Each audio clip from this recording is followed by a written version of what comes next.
Well, the end of 2024 para sa atin ng mga nag-a-apply papuntang Canada ay hindi naging maganda para sa atin yung last quarter, hindi po ba? Mayroon tayong balita patungkol sa pag-end ng mga visitors visa na hindi na sila pwedeng makapaghanap ng trabaho nila dito sa Canada. At sinabi rin ng CIC na hindi na rin po pwede yung tinatawag nating flag polling. Sinabi rin ng CIC na yung mga estudyante ay kailangan ng medyo dumaan sa mas striktong process because of sabihin na natin na medyo hindi maganda yung naging procedures ng mga ilang estudyante at ng mga ilang recruitment agencies. At ngayon nga, tinitrace ng Government of Canada kung sino yung mga naging active sa participation ng pagpapadala ng napakaraming estudyante dito sa Canada. At isa ang highly mentioned, ang bansang India sa kasalukuyan. Ano? At isa rin sa mga naging problema natin yung pagkawala ng tinatawag nating LMIA doon sa ilang bahagi na mayroong 6% na unemployment rate sa isang syudad o sa isang city o sa isang area, kung tawagin natin economic zone ng isang lugar, ng isang probinsya, ng isang city. For instance, sa Calgary area medyo mataas, Toronto, Vancouver, and the like. So napakarami, no? At doon sa levels plan ng 2024, yung last quarter na ipinalabas nila, medyo hindi rin maganda kasi nga nagkaroon ng pagbaba ng turnout ng kung sino lang yung papupuntahin dito ngayon sa Canada. At asahan natin na ngayong 2025 ay medyo malaki yung pagbabago. Although hindi naman sinasabi na thousands and thousands, but kung makikita nyo, kung bibilangin ninyo into percentage yung magiging turnout, medyo bumaba ng konti. Hindi naman siya substantial na pagbaba kasi ang sabi ng kailan lang nung nagbabasa ako ng article ng CIC at ng ESTC na kailangan pa rin talaga ng mga immigrant dito sa Canada para magpatuloy ang mayabong na economy nga ng Canada sa kasalukuyan.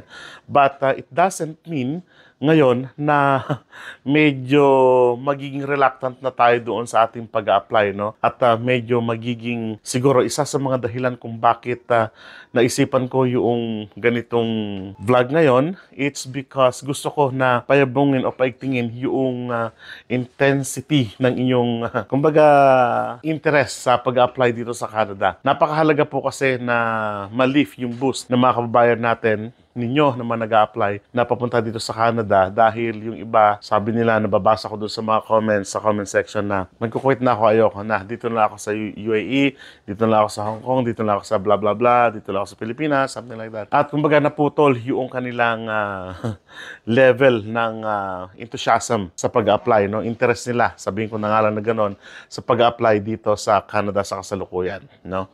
Pero ang tanong na nakakatch sa akin sa mga comment ninyo ay, Kuya, open pa ba ang Canada? Kuya, paano sa 2025?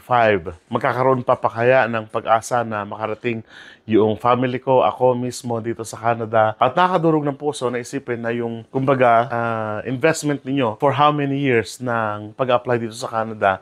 And then, in the last quarter of 2024, ay medyo hindi naging maganda. Sabi ko nga yung turnout, ano. Pero hindi po nangangahulugan, I can say na hindi nangangahulugan na ito na yung end ng inyong pangarap na makarating dito sa Canada, no?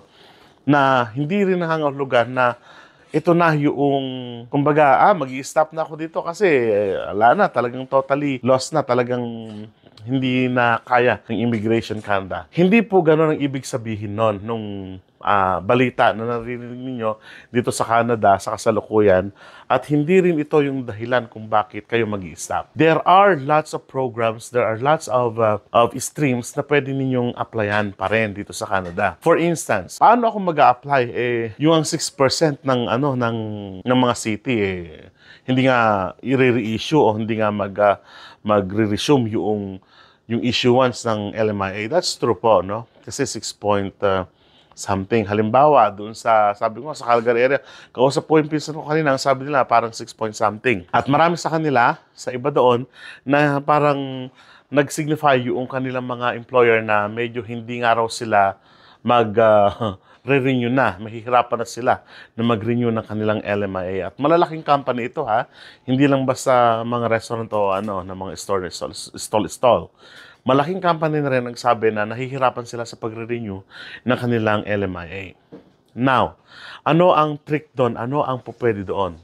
If you are, or kaya naman, kung paparating pa lamang kayo dito, kaya naman, nagpaplano kayo mag-apply dito, try to look into that piece ng balita ng CIC na kung saan ba yung pupwede at allowed pa rin yung tinatawag nating LMIA, no? At kung sino pa yung pupwede na mag-issue ng LMIA sa kasalukuyan. Medyo iwasan nyo muna. Kung halimbawa nagtatarget pa lang kayo, iwasan nyo muna yung mga lugar na kung saan may 6-point plus na mga employment at yung mga program. Hindi din, no? Tip ko rin sa inyo, kung halimbawa ang tinatarget niyo ay ganito at nakita niyo yung program niyo, halimbawa yung mobility program, medyo talgilid tayo ngayon doon. So, iwasan nyo na po yun. Ano? Kung halimbawa naman yung lugar, pwede ako dito. Pwede akong express entry. Pwede akong, kumbaga yung score dito mataas at pwede akong mag-apply. At may pag-asa ako dito through nomination program. Parang gano'n. So, go for it. Ano? So, hanapin ninyo yung sarili ninyo ngayon sa mga paths and streams na pwede. No? Okay. Isa sa mga, pero hindi ko na kasi na-open yung Facebook account ko na yon, yung Rod Vlogs, parang ganon. Sa dami kasi ng ginagawa ko, hindi ko na talaga maasikaso. Kaya, dinadivert ko na lang sa mga vlogs, no? Ang isa nagsabi ay, yung express entry, last quarter ng 2024, Janice and family. Kumusta po kayo? At, medyo Manitoba po sila, Manitoba area, pero outside Winnipeg po sila. Pero ang ginawa kasi niya ay Express Entry Provincial Nomination Program. Yun yung kanilang pathway naman, no? Pero sa admin po siya kasi nag-apply, parang ganon. So, sinubukan niya yon, and then sabi niya, andali lang pala. So, magiging madali kasi pasok siya doon sa stream, pasok siya doon sa program ng Canada at nangailangan. At makikita niyo po, sabi ko kanina, outside Winnipeg area. Therefore, outside, doon sa mga malalaking city na kung saan medyo mataas yung kanilang, yung kanilang mga employment rate, medyo pwede pa rin. So, ibig sabihin, mangilan-ngilan lang yung, kung titignan po kasi natin sa listahan, mangilan-ngilan lang yung mga city na kung saan ay mayroong 6 point something na mga unemployment rate na talagang hindi na mag-i-issue. Hindi naman sa talagang mag-i-issue, kundi medyo halt muna sila, medyo stop muna sila. Kasi nga, pabababain muna yung tinatawag nating, syempre, yung unemployment, ano? Para na sa ganon, ma-meet naman ng mga employer dito sa mga lugar na ito, yung kanilang target naman. Ang reklamo pa nga ng mga employer dito, 6% nahihirapan, pero nahihirapan pa rin kami na maghanap ng mga worker. Yun naman ang problema doon, hindi ba? Yun po ang ibig nating sabihin. So, humanap kayo ng mga lugar, program na akma po para sa inyo ngayong 2025. Hindi po natin alam, tulad ng sinabi natin noong nakaraan, hindi natin alam yung program ngayon ng Government of Canada, especially the CIC, na, well, magbabago na naman, magkakaroon na naman ng levels plan yan. Hopefully, kasi nga, noong nakaraang quarter ay medyo election, konti, balasahan ng mga gabinete, members of the cabinet, medyo, alam niyo na, medyo pasikatan ng konti sa mga kanilang program, no? Parang Pilipinas din po yan. Medyo, ito, program ko to, parang gano'n, no? So, hopefully, ngayong first quarter ay mabigyan tayo ng pag-asa. Parang bagong taon lang po yan, ano? Bagong taon, bagong pag-asa sa mga programa ng Government of Canada. At always pray na magbago yung mga tinanggal nila, hopefully, ay kundi ibigay ng mas magaan para sa inyo ng mga international students, para sa inyo ng mga workers na papunta dito sa Canada, na nangangarap na makarating dito sa Canada.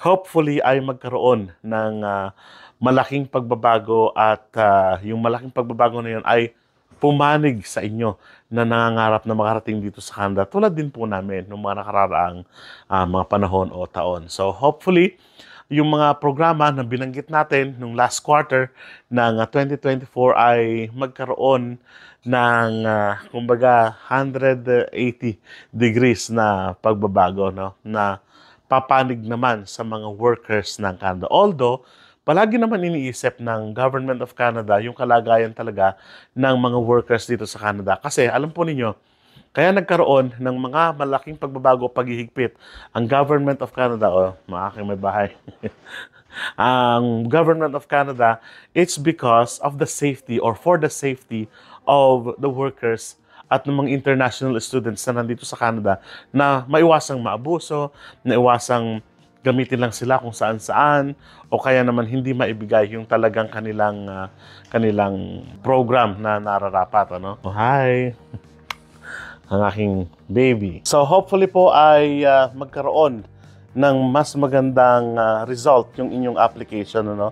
Sa mga kababayan natin na nag-a-apply nga pala, naghahanap ng mga recruitment agencies, babaguhin ko po yung aking vlog with regards to recruitment agencies. Hahanapin ko yung mga bago para sa inyo at hahanapin ko yung mga, kumbaga, tried and tested na mga recruitment agencies na nandito sa Canada para mabigyan ko po kayo, ma-update ko po kayo with regards to that para makatulong po kahit paano. And remember po na hindi po ako connected sa sino mang immigration lawyer, sa sino mang recruitment agencies o sa sino mang, let's say, consultant dito sa Canada, no? Hi.